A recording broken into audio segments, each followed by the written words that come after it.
Are flat feet the reason why you have pain on your runs, and what type of running shoes should you be wearing?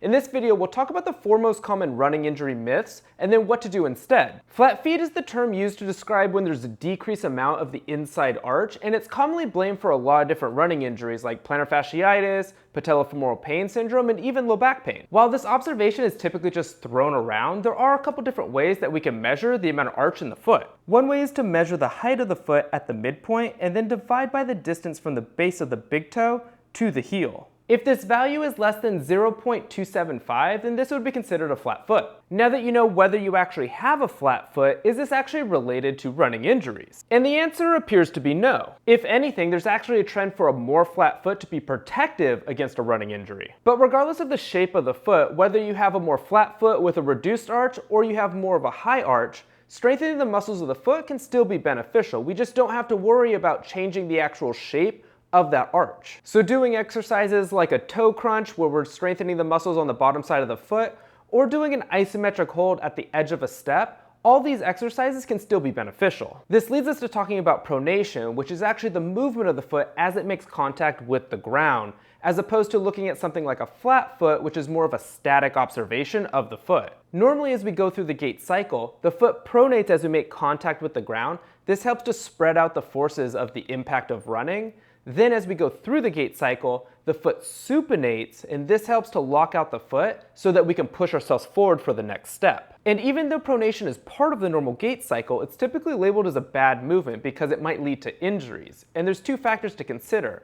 One is the amount of pronation, and then the second is the speed of pronation. And despite how popular it is to say that pronation causes a running injury, this review, which looked at all of the research on running injuries, found that neither the amount of pronation or the speed of pronation was related to running injuries. So again, we see that strengthening exercises that help with supination and pronation of the foot with running can be helpful. The tibialis posterior muscle is the one that helps with this. And so we can either do the seated exercise or the standing calf exercise. We just don't need to be concerned about either changing the speed or the amount of pronation while we run. And the reason why it's important to know the relationship between flat feet and pronation when it comes to running injuries is because when we look at picking a running shoe, these are the factors that we typically take into consideration. There's a trend when picking a running shoe that we want to wear something that helps to control pronation and that has increased cushion to help absorb the impact forces of running. But as we discussed previously, neither of these factors appear to be related to a running injury. So actually, if we use this criteria to pick a running shoe, we're using outdated information. And even though it sounds really simple, it appears that the best way to pick a running shoe is actually to pick the one that's most comfortable.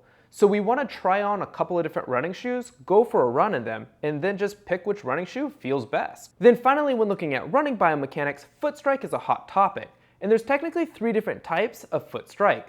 We have a rear foot strike, a midfoot strike, and a forefoot strike.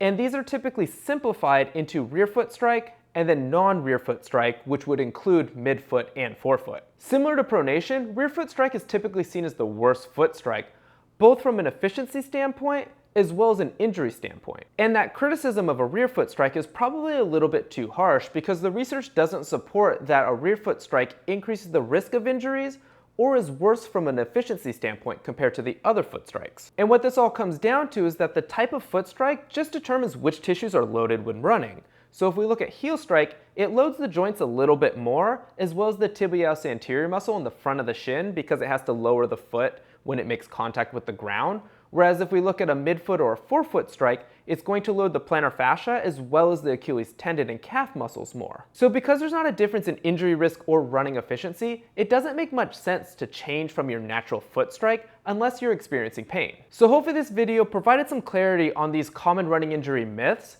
If you're a runner with an injury or looking to prevent an injury, you should watch this video over here. And to stay up to date with all the latest information, subscribe to the channel.